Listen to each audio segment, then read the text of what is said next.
আমাদের সহসভাপতি ডাক্তার সাজ্জাদ এবং আমি রাশেদ খান আজকে ইরানের রাষ্ট্রদূত, তার সাথে দেশের বিভিন্ন বিষয় নিয়ে আমাদের আলোচনা হয়েছে এবং ইরানের সাথে কিভাবে বাংলাদেশের সম্পর্ক উন্নয়ন করা যায় সেই বিষয়ে আমরা কথা বলেছি এবং তারাও খুবই ইচ্ছুক যে বাংলাদেশের সাথে যেহেতু তাদের কালচারাল এবং তাদের ধর্মীয় বিভিন্ন বিষয়ে তাদের মিল রয়েছে, তারাও চায় বাংলাদেশের পিপুলকে, বাংলাদেশের সরকারকে হেল্প করতে এবং বিশেষ করে যে অন্তর্বর্তীকালীন সরকার গঠিত হয়েছে এই সরকারের সাথেও ইরান তারা কাজ করতে ইচ্ছুক এবং ইতিমধ্যে সেই বিষয়টি তারা চিঠি দেওয়ার মাধ্যমে অন্তর্বর্তীকালীন সরকারের প্রধান সহ যারা উপদেষ্টাগণ রয়েছে তাদেরকে ইতিমধ্যে ইরান জানিয়েছে যে এই সরকারের সাথে ইরান কাজ করতে চায় এবং আমরা আমাদের জায়গা থেকে জানিয়েছি কিভাবে আওয়ামী লীগ সরকার এই বাংলাদেশে ফ্যাসিবাদ কায়েম করেছিল এবং কিভাবে হাজারের বেশি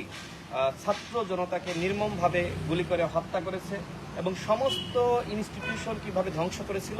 সেই জায়গা থেকে ইরানও চায় বাংলাদেশে এই যে রিফরমেশন যে বিষয়টা আসলে সবার মধ্যে আলোচনায় চলছে যে নির্বাচন কমিশনের রিফরমেশন, অ্যাডমিনিস্ট্রেশনের রিফরমেশন, বিচার বিভাগের রিফরমেশন এবং তারাও চায় যে বাংলাদেশ এমন একটি দেশ হিসেবে বিশ্বের কাছে পরিচিতি লাভ করুক যেখানে আসলে গণতন্ত্র থাকবে, যেখানে ন্যায় বিচার থাকবে, যেখানে হিউম্যান রাইটস থাকবে, যেখানে মানুষে মানুষে সম্পর্ক থাকবে। এবং ইরান খুব ভালোভাবেই অবগত যে আওয়ামী লীগ কীভাবে আসলে বাংলাদেশের সমস্ত প্রতিষ্ঠানকে ধ্বংস করেছে, কিভাবে বাংলাদেশের মানুষকে নির্বিচারে গুলি চালিয়েছে। সেই গণ অভ্যুত্থান সম্পর্কে, গণ অভ্যুত্থানের সমস্ত ইতিহাস যা যা ঘটেছে এই বিষয়ে ইরানের রাষ্ট্রদূত তারা এই বিষয়ে অবহিত রয়েছে এবং আমরা আমাদের জায়গা থেকে বিষয়গুলো তুলে ধরেছি। বিশেষ করে তারা যেটি বলেছে যে তারা বাংলাদেশের সাথে তারা বিজনেস সেটি তারা আসলে বাড়াতে চায় এবং আমরাও বলেছি যে আমরাও অন্তর্বর্তীকালীন এই সরকার যারা গঠিত হয়েছে তারা তো আসলে এই গণ অভ্যুত্থানের সরকার এবং এই গণ অভ্যুত্থানের সরকারে কারা কারা আসবে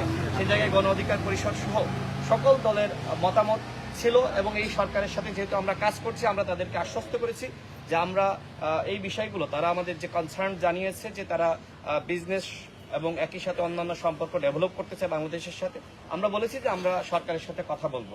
আমরাও গণ অধিকার পরিষদের পক্ষ থেকে যেহেতু ইরান একটি বৃহৎ মুসলিম রাষ্ট্র, বাংলাদেশেও এখানে মুসলিম সংখ্যাগরিষ্ঠ রয়েছে, আমরা এখানে সমস্ত ধর্মীয় মানুষ আমরা এখানে অসাম্প্রদায়িক চেতনায় মিলেমিশে বসবাস করছি, আমরাও বলেছি যে ইরানের সাথে আমরা একসাথে কাজ করতে চাই। গণ অধিকার পরিষদ আজকে ইরানের রাষ্ট্রদূতের সাথে ফলপ্রসূ আলোচনা হয়েছে এবং আশা করি আমাদের যে আলোচনা শুরু হয়েছে সেই আলোচনা কন্টিনিউ থাকবে। বিশেষ করে গণ অধিকার পরিষদ যেহেতু গত 2 সেপ্টেম্বর নিবন্ধন পেয়েছে, আমরা এখন থেকে আন্তর্জাতিক সম্পর্ক থেকে শুরু করে প্রত্যেকটা দেশের সাথে আমরা সম্পর্ক উন্নয়ন কিভাবে ঘটানো যায় সেই জায়গা থেকে আমরা দলগতভাবে চেষ্টা করব। আমরা সবার সাথে বন্ধুত্ব চাই, যেটা আমাদের পররাষ্ট্রনীতি। আমরা সকল কমিউনিটি, সকল আন্তর্জাতিক সম্প্রদায়, সকল দেশের সাথে আমরা সম্পর্ক উন্নয়ন করতে চাই, সেই বিষয়গুলো আমরা আলোচনা করেছি। এরপর যে আমাদের সংগ্রামী সভাপতি নুরুল হক নূর কথা বলবেন। আপনাকে ধন্যবাদ জানাচ্ছি। আসলে বাংলাদেশে বিশেষ করে বাংলাদেশে গত 5ই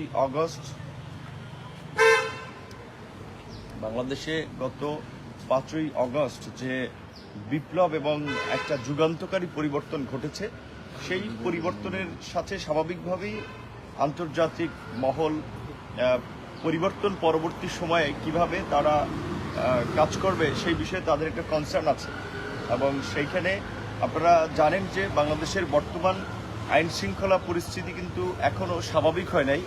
এই আইন শৃঙ্খলা পরিস্থিতি স্বাভাবিক না হওয়া নিয়ে কিন্তু কূটনৈতিকদের একটা উদ্বেগ আছে।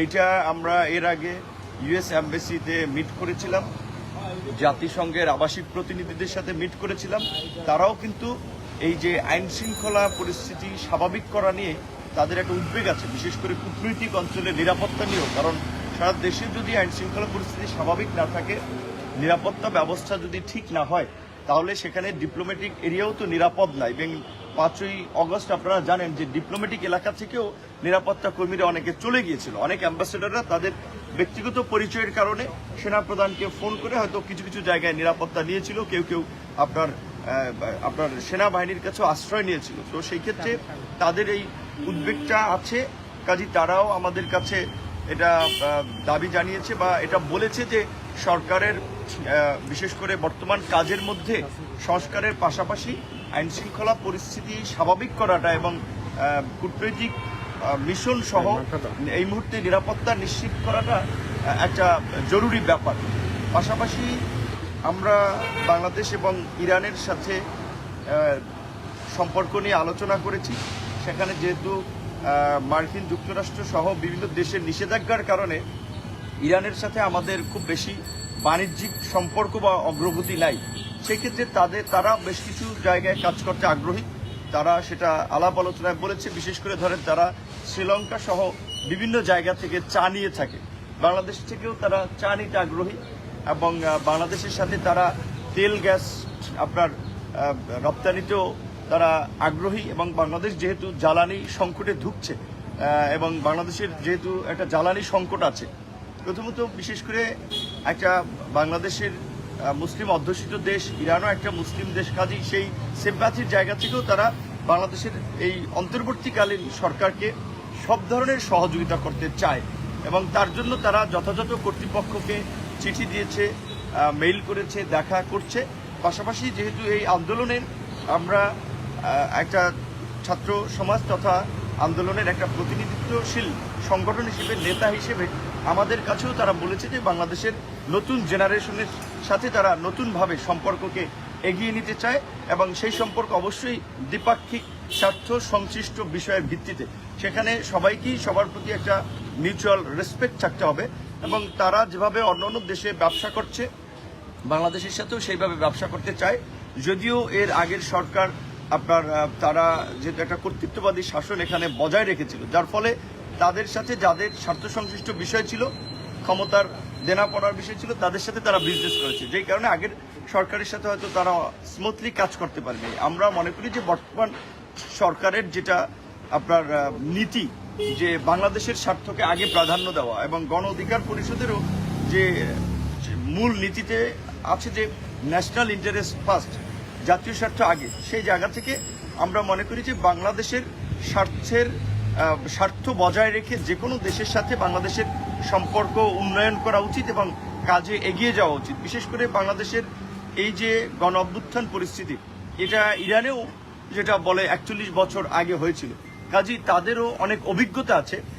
সেই সমস্ত অভিজ্ঞতা আমরা শুনেছি এবং সেটা বাস্তবসম্মতই মনে হয়েছে।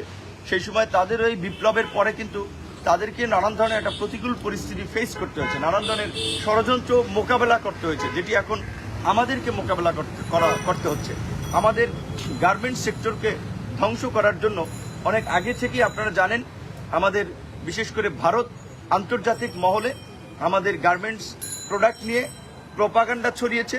গার্মেন্টস সেক্টরকে অস্থিতিশীল করার জন্য তাদের এজেন্টদের দ্বারা বিভিন্ন সময় আন্দোলন সংগ্রাম জ্বালাও পোড়াও করিয়ে এটি আন্তর্জাতিক অঙ্গনে প্রচার করেছে যে বাংলাদেশ অস্থিতিশীল, রাজনৈতিক সিচুয়েশন সঠিক নেই এবং বিভিন্ন ক্ষেত্রে এখানে দেখবেন যে গার্মেন্টস সহ এই বিভিন্ন কর্পোরেট প্রতিষ্ঠানগুলোর সিইও থেকে শুরু করে বিভিন্ন উচ্চ পদে ইন্ডিয়ানরা, এই পদগুলোতে বাংলাদেশিরাই যথেষ্ট। কাজেই এই ক্ষেত্রে বাংলাদেশের গার্মেন্টস শিল্পকে বিকশিত করতে হলে এই ইন্ডিয়ান এজেন্টদেরকে আমি মনে করি এখান থেকে তাড়াতে হবে, কারণ না হলে তারা বাংলাদেশের গার্মেন্টস সেক্টরকে উঠতে দিবে না। এই যে ছাত্র জনতার অভ্যুত্থান পরবর্তী এই যে গার্মেন্টস সেক্টরে এখন নতুন করে অস্থিরতা দেখতে পাচ্ছি, দুই একটা আপনার ফ্যাক্টরিতে বেতনের সমস্যা হচ্ছে, সেটি নিয়ে তো ঢালাওভাবে সব ফ্যাক্টরিতে ভাঙচুর চালানো এটা কোনোভাবেই বরদাস্ত করা যায় না। এবং এখন যেহেতু ব্যাংকিং সেক্টরের কিছু নিয়ম নীতির কারণে সম্ভবত 2 লাখ টাকার বেশি উত্তোলন করা যায় না এবং অনেক ক্ষেত্রে আরো কিছু জটিলতা আছে, সেই ক্ষেত্রে মিল ফ্যাক্টরিতে বেতনের জন্য 2-1টি জায়গায় সমস্যা হতে পারে, সেটি আলাপ আলোচনার মধ্যে দিয়ে সমাধান হবে। আমরা পরিষ্কারভাবেই বলেছি এখন যারা আন্দোলন করছে এগুলো উদ্দেশ্য প্রণোদিতভাবে সরকারকে বেকায়দায় ফেলতে, একটা নৈরাজ্য তৈরি করতে আন্দোলন করছে। কাজেই এই সমস্ত আন্দোলন কোনোভাবেই সমর্থনযোগ্য নয়। এগুলো মূলত আওয়ামীপন্থী শ্রমিক সংগঠনের নেতারা, আওয়ামীপন্থী মালিকরা এগুলো করাচ্ছে। যেমনিভাবে প্রশাসনের মধ্যে একটা অস্থিরতা তৈরির চেষ্টা তারা বারবার চালিয়েছে। 15 আগস্ট কেন্দ্রিক আপনারা দেখেছেন প্রতি বিপ্লব করার চেষ্টা করেছে, সচিবালয়ের সামনে আনসারদের নিয়ে চেষ্টা করেছে, কোনো জায়গায় তারা সফল হয়নি। কাজে এই যে ইরানেরও যে এই সমস্ত ঘটনার মধ্যে দিয়ে তাদের যেটা অভিজ্ঞতা এক্সপিরিয়েন্স, সেই সমস্ত বিষয় শেয়ার করেছে, যেগুলো আমরা আপনাদের এখানে বলার সেগুলো তো বললাম, বাকিটা আমরা অবশ্যই সরকারের সাথেও আলোচনা করে আমরা এই পরবর্তী কিভাবে যে কোনো ধরনের বিশৃঙ্খলা নৈরাজ্য এড়ানো যায়।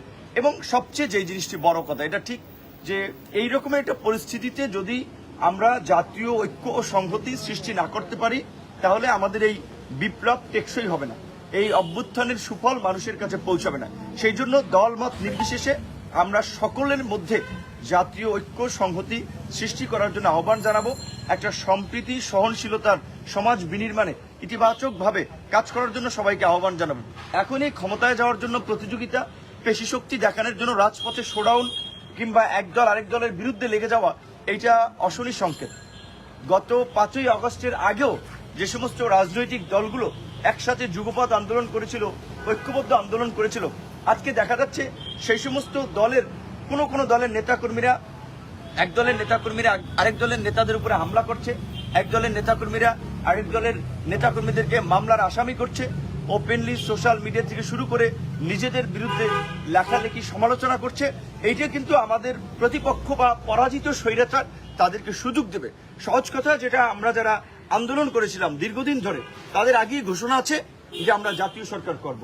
কাজেই এই অন্তর্বর্তীকালীন সরকার যে সংস্কার করতে চায়, মৌলিক কিছু সংস্কার সংক্ষিপ্ত সময়ে, কারণ তারা তো আর সবকিছু সংস্কার করতে পারবে না, তারা হয়তো বিচার বিভাগের কিছু সংস্কার করতে পারবে, প্রশাসনকে একটু ঢেলে সাজাতে পারবে, একটা নির্বাচন কমিশনকে গঠন করতে পারবে। এই রকমের মৌলিক কিছু কাজ দ্রুত সময়ের মধ্যে হওয়ার পরেই তো আমাদেরকে একটা নির্বাচনের দিকে যেতে হবে। এখন বিএনপি যদি আলাদা নির্বাচন করে, জামাত যদি আলাদা নির্বাচন করে, গণ অধিকার পরিষদ যদি আলাদা আলাদাভাবে নির্বাচন করে, তাহলে তো দেখা যাবে আওয়ামী লীগ এখানে একটা অ্যাডভান্টেজ নেবে। সেই ক্ষেত্রে কি পরিস্থিতি হবে সেটা আপনারা কিন্তু অনুমান করতে পারেন। কাজেই যারা দীর্ঘ 1.5 দশক ধরে লড়াই সংগ্রাম করেছেন, তাদেরকে অত্যন্ত আন্তরিক, সহনশীল হতে হবে এবং নিজেদের মধ্যে সম্পর্ক উন্নয়নের মধ্যে দিয়ে আগামীতে আমাদের যে ঘোষণা জাতীয় সংহতি, জাতীয় ঐক্যের সরকার, সেই সরকারের জন্য আমাদেরকে কাজ করতে হবে। এবং আমরা ইতিমধ্যে জানেন একটা আহ্বান জানিয়েছিলাম যে বর্তমান পরিস্থিতিতে আমরা দেখতে পাচ্ছি সরকার পুরোপুরি কার্যকর এখন পর্যন্ত হয়নি। সেটা সবচেয়ে বড় এক্সাম্পল আইন শৃঙ্খলা পরিস্থিতি স্বাভাবিক না হওয়া, বিভিন্ন সেক্টরের অস্থিরতা। কাজেই আমরা কিন্তু বারবার আহ্বান জানাচ্ছি যে এই সরকার যদি ব্যর্থ হয়, এই জাতির উপরে বড় ধরনের বিপর্যয় নেমে আসবে। সেটা আওয়ামী লীগ সরকার যতটা না ক্ষতি করেছে, যেই আপনার ডিজাস্টারাস হয়েছে, তার চেয়ে বড় ধরনের কিন্তু বিপর্যয় নেমে আসবে যদি এই সরকার ব্যর্থ হয়। কাজেই এই সরকারকে সফল করতে আমাদের কাজ করতে হবে। এখন এই সরকারকেও আবার জনগণের কথা শুনতে হবে, রাজনৈতিক দলের কথা শুনতে হবে, বিকজ রাজনৈতিক দলে আলটিমেটলি রাষ্ট্র চালায়, তারাই সমাজ এবং রাষ্ট্রের বিভিন্ন অংশের প্রতিনিধিত্ব করে। কাজে সেই ক্ষেত্রে আমরা বলেছিলাম যে সরকারের এই সংখ্যা, উপদেষ্টাদের সংখ্যা কিংবা কাঠামোর পরিসর বাড়িয়ে এইটাকেও একটা জাতীয় সরকার রূপ দেওয়া, তাহলে কেউ বলতে পারবে না এইখানে কোনো 2-1 ব্যক্তির পছন্দ মতো একটা গভর্নমেন্ট ফর্ম হয়েছে, কিংবা অনেকে ধরেন যে একটু সমালোচনা করে 2-1 জনে বলে যে এটা একটা এনজিও টাইপ সরকার হয়ে গেছে, কিংবা নানানভাবে বলে এটা একটা দুর্বল সরকার হয়ে গেছে, যে যাদের এই ভঙ্গুর অর্থনীতি এবং অস্থির রাজনীতিতে রাষ্ট্র পরিচালনা খুব ডিফিকাল্ট হবে। সেই জন্য আমরা আহ্বান জানাবো যে অন্তত এটাকে দ্রুত সময়ের মধ্যে সমাজের আরো কিছু অভিজ্ঞ রাজনীতিবিদ বা সাধারণ মানুষকে নিয়ে একটা জাতীয় সরকারের রূপ দেওয়া। অবশ্যই যারা এই সরকারে থাকবে, এখন কাজ করছে, তারা আগামীতে কোনো রাজনৈতিক দলের সাথে সংশ্লিষ্ট হতে পারবে না, রাজনীতি করতে পারবে না, সেই কমিটমেন্টও নিতে হবে। কারণ যদি রাজনৈতিক দলের সাথে সংশ্লিষ্টতা থাকে,